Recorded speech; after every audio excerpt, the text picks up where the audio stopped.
In this video, we will discuss makefiles as well as compiling your code. A makefile is a file that contains a set of rules used by the make utility to automate the compilation and building of software projects. In this class, you will primarily use make to compile your code and test it locally before submitting. It's particularly useful for projects with many source files, as it saves time by only recompiling the files that have been changed. A makefile essentially consists of rules with the following format: target, dependencies, and command. The target is typically the name of the file to be created. For example, it could be an executable or an object file. It can also be a phony target, which does not correspond to a file. Here, the clean command would be a phony target because it does not lead to the creation of a file named clean.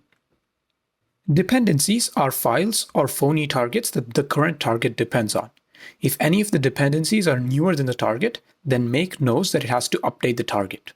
Finally, command is a shell command that make executes to create or update the target. It is important that the command line must be indented with a single tab character. So this indentation must be a single tab, it must not be spaces. Let's look at this makefile to understand how to write one in greater detail. Let's first look at the memory command. Here, the target is memory, which is a phony command, so there won't be a file named memory created. It depends on homework 1 to be created, and the command it executes is cat, and then piping that to valgrind. So if we look at how homework 1 is created, we see that there's another make command for that. What this means is that for memory to run, homework 1 needs to be created. And if homework 1 is not created, then make will create it using the homework 1 command. In contrast, we have the clean target here, which does not depend on anything. So regardless of anything else being present, make will execute the clean command if you tell it to. So how do we actually execute these commands and tell make to do it? Well, it's pretty simple. You just have to open your terminal, which you can either do by clicking on the terminal here, or you can press the Control backtick shortcut to open your terminal. Then once in here, to execute a make command and ask it to build a target, you simply run make and the name of the target. So let's say I want to build a target homework 1. I will simply say make homework 1. Now you see that it has a bunch of compilation errors, and it's because of unused variables in our source code. So these are in the file eliminate.c.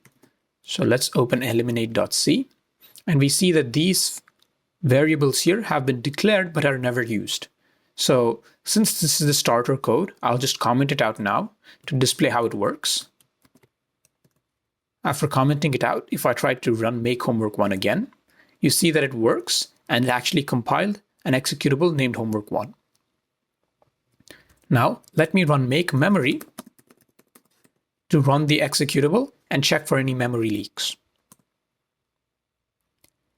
So the contents of the test5 file were output as an input to the homework 1 executable, and valgrind was run on that to look for memory leaks.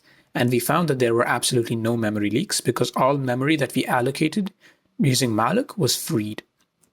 Now, let's also use the make clean command to clear out any of these output files and object files that were created. So now, as you can see, all the files that were created by the make command during compilation have been deleted. In the first few assignments, we will be providing you with these make files so you can just use them.